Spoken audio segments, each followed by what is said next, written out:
ચોમાસા પહેલા જ મહેરબાન મેઘરાજા 6 દિવસ રાજ્યના મહેમાન બનશે મેઘરાજા। પવન અને કરા સાથે શરૂ થશે મેઘ તાંડવ।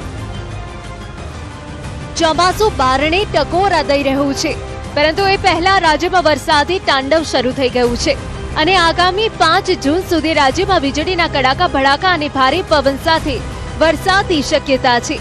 એટલે કે ગુજરાતનું હવામાન અચાનક બદલાઈ જશે અને ગરમીમાંથી રાહત મળવાની છે। મહત્વનું છે કે હાલ દેશમાં પ્રી મોન્સૂન એક્ટિવિટી શરૂ થઈ ગઈ છે। ચોમાસું હવે કેરળના દરવાજા ખખડાવી રહ્યું છે। દક્ષિણ ભારત અને ઉત્તર પૂર્વ ભારતમાં મેઘરાજા સટાસટી બોલાવી રહ્યા છે, ત્યારે રાજ્યના હવામાન વિભાગે પવન અને કરા સાથે વરસાદનું એલર્ટ આપ્યું છે। હવામાન વિભાગનું માનીએ તો વેસ્ટર્ન ડિસ્ટર્બન્સ અને સાયક્લોનિક સર્ક્યુલેશન ટ્રફના કારણે રાજ્યમાં આગામી 6 દિવસ સુધી પવન સાથે વરસાદી માહોલ યથાવત રહેશે। આ દરમિયાન દરિયાકાંઠાના અને મેદાની વિસ્તારોમાં 40 થી 50 કિલોમીટર પ્રતિ કલાકની તોફાની ઝડપે પવન ફૂંકાવાની શક્યતા છે, જેના કારણે ભારે નુકસાનની ભીતિ સેવાઈ રહી છે। अगले 6 दिन तक गुजरात रीजन और सौराष्ट्र कच्छ में आइसोलेटेड से स्कैटर्ड और डे 3 में फेयरली वाइडस्प्रेड बारिश होने की उम्मीद है।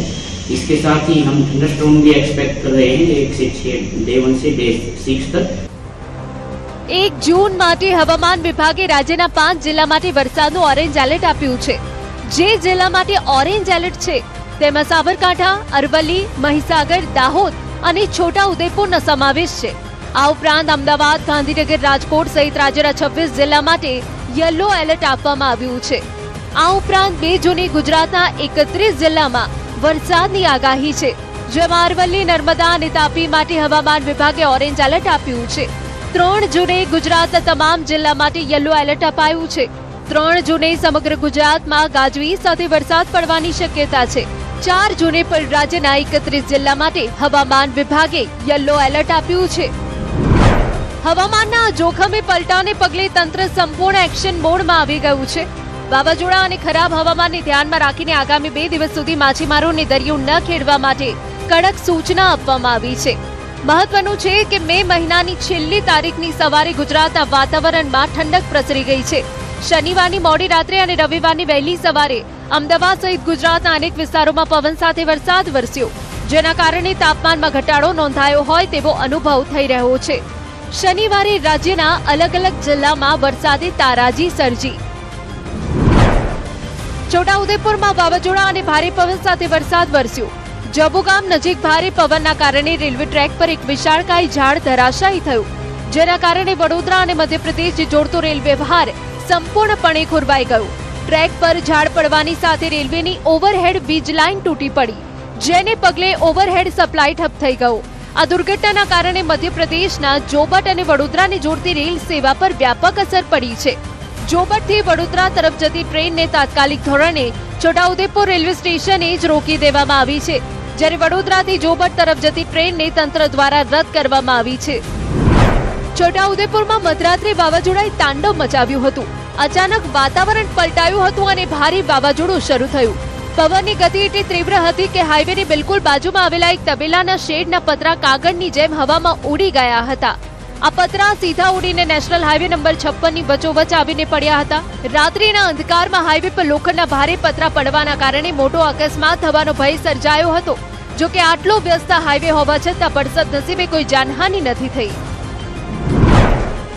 સોરઠની ધરતી પર જાણે કુદરત મન મૂકીને વરસી હોય તેવો અદભુત નજારો જોવા મળ્યો। જૂનાગઢના સુપ્રસિદ્ધ અને પવિત્ર દાતાર પર્વત પર ચોમાસાના આગમનની આહટ વચ્ચે એક મનમોહક વરસાદી માહોલ જામ્યો। જાણે કે દાતાર પર્વતે વાદળોની ઓઢણી ઓઢી। દાતાર પર્વતની ઊંચી ટેકરીઓ આજે ઘનઘોર વાદળોની સફેદ ચાદરથી ઢંકાઈ ગઈ હતી। પર્વતમાળાઓ પર વરસાદી વાદળો ઉતરી આવ્યા, જાણે ધરતી અને આકાશનું મિલન થયું હોય એવા દ્રશ્યો સર્જાયા। આ કુદરતી અને રમણીય સૌંદર્યને નજરે નિહાળવા માટે સ્થાનિક લોકો અને પ્રવાસીઓ મોટી સંખ્યામાં દાતારની ટેકરીઓ ઉપર ઉમટી પડ્યા। લોકો સેલ્ફી લઈને અને પ્રકૃતિની ગોદમાં બેસીને આ મનમોહક નજારાનો ભરપૂર આનંદ માણી રહ્યા છે। આ તરફ પંચમહાલના વેજલપુર બાગાયત ફાર્મમાં ગત મોડી રાત્રે આવેલા જોરદાર વાવાઝોડાના કારણે કલ્પના ન કરી શકાય તેટલું મોટું નુકસાન થયું। આંબા પર લટકી રહેલી કેરીઓ પળભરમાં જમીન દોસ્ત થઈ ગઈ। અમે બગાયત કેરીનું ફાર્મ લીધું હતું, તે માટે અમે વ્યાજે પૈસા લઈને અમે બગાયત ખરીદ્યું હતું કેરી. હવે અચાનક વરસાદ ને વાવાઝોડું આવવાથી ઘણું બધું નુકસાન થયું છે. આ નુકસાન એટલા માટે પણ મોટું છે કારણ કે વેપારીએ ઘરમાં દીકરી કે દીકરાના લગ્ન પ્રસંગનો ખર્ચ કાઢવા માટે વ્યાજે નાણાં લઈને આ ફાર્મ રાખ્યું હતું. હવે માથે વ્યાજનું ચિંતન અને હાથમાં આવેલો કોળિયો છીનવાઈ જતા વેપારી લાચાર બન્યો છે. અમારી એવી અપેક્ષા હતી કે અમે કંઈક 2 પૈસા કમાઈએ તો અમે કંઈક લગ્ન પ્રસંગમાં છોકરાના વાપરી શકીએ. એ માટે અમે વ્યાજે પૈસા લઈને આ કામ કર્યું હતું.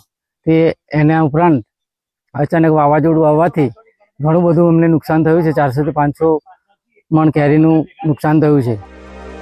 જે કેરીઓ આંબાની ડાળ પર લટકીને વેપારીઓની રોજીરોટી અને ઘરમાં ખુશીઓ લાવવાની હતી તે આજે જમીન પર ધૂળ ધાણી થઈને પડી છે. પંચમહાલ વેજલપુર બાગાયત કેન્દ્ર ખાતે અંદાજે 40 વીઘા જમીનમાં 2000 કરતા પણ વધુ વિવિધ પ્રજાતિના આંબાના વૃક્ષો આવેલા છે. આ ફાર્મમાંથી નડિયાદના એક વેપારીએ ટેન્ડર પ્રક્રિયા દ્વારા પોતાની આજીવિકા ચલાવવા માટે કેરીનો પાક વેચાતો લીધો હતો, પરંતુ ગત મોડી રાત્રે કુદરતે એવો પ્રકોપ વરસાવ્યો કે કલાકોમાં વધુ વેરવિખેર થઈ ગયું. નફાના સહારે નફો મળશે, 5 પૈસા મળશે, કમાઈશું, એવી રીતે અમે આ વાડી લીધી હતી. તેમાં તો આ અણધારી આફત આવી છે. અણધારી આફત સામે સરકાર તથા ભગવાન અમારી મુશ્કેલી સમજે તો સારું છે.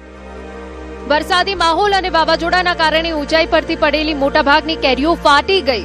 વેપારીઓનું કહેવું છે કે આ કેરીઓ હવે બજારમાં વેચવા લાયક પણ નથી રહી. ગત મોડી રાત્રે આવેલા વાવાઝોડા દરમિયાન જે અહીંયાના વેપારી છે તેના જણાવ્યા અંદાજિત 400 થી 500 મણ કેરી છે જમીન દોસ્ત થઈ હતી અને જમીન દોસ્ત થતા જ કેરી ફાટી ગઈ છે અને તે હવે પાકવાની કે વેચાવાની શક્યતાઓ નથી, જેથી ભારે નુકસાન થયું હોવાનું તેઓ હાલ શક્યતા વ્યક્ત કરી રહ્યા છે. સાથે સાથે સરકાર પાસે એક અપેક્ષા પણ વ્યક્ત કરી રહ્યા છે કે આ કેરી છે નુકસાન છે તેનું સર્વે કરવામાં આવે અને સર્વે કરી અને વળતર આપવામાં આવે. તે રોજીરોટી મેળવવાની અપેક્ષા હતી તે સંતોષી શકાય એમ છે. દેશની વાત કરીએ તો ઉત્તર ભારતના ઘણા રાજ્યો કે જે ભારે ગરમી અને ગરમીના પ્રકોપથી ઝઝૂમી રહ્યા હતા ત્યાં પણ વરસાદ વરસ્યો છે, જેના કારણે તાપમાનમાં 4 થી 5 ડિગ્રી સેલ્સિયસનો ઘટાડો થયો છે. દરમિયાન હવામાન વિભાગે 2 સારા સમાચાર આપ્યા છે. એક તરફ દક્ષિણ પશ્ચિમ ચોમાસું ઝડપથી આગળ વધી રહ્યું છે, બીજી તરફ પશ્ચિમી વિક્ષેપ અને સાયક્લોનિક સર્ક્યુલેશનના કારણે દેશના વિવિધ ભાગોમાં વરસાદ, તોફાન અને તીવ્ર પવનો ચાલુ રહેવાની ધારણા છે. ભારતીય હવામાન વિભાગ અનુસાર દક્ષિણ ભારતથી લઈ દેશના પૂર્વ અને ઉત્તર પશ્ચિમ પ્રદેશો સુધી ઘણા રાજ્યોમાં ગાજવીજ અને વીજળી સાથે વરસાદની સંભાવના છે. ચોમાસાના આગમનની વાત કરીએ તો દક્ષિણ પશ્ચિમ ચોમાસું આગળ વધી રહ્યું છે, જે અરબી સમુદ્ર, લક્ષદ્વીપ, બંગાળની ખાડી અને બંગાળની ખાડીના ઉત્તર પૂર્વીય ભાગોમાં નોંધપાત્ર ભાગો સુધી પહોંચી ગયું છે. આગામી દિવસોમાં ચોમાસું કેરળ, તમિલનાડુ અને અન્ય નજીકના પ્રદેશોમાં આગળ વધવાની સંભાવના છે. આ સક્રિય ચોમાસાના તબક્કાની અસર દક્ષિણ ભારતના ઘણા રાજ્યોમાં સ્પષ્ટ થશે.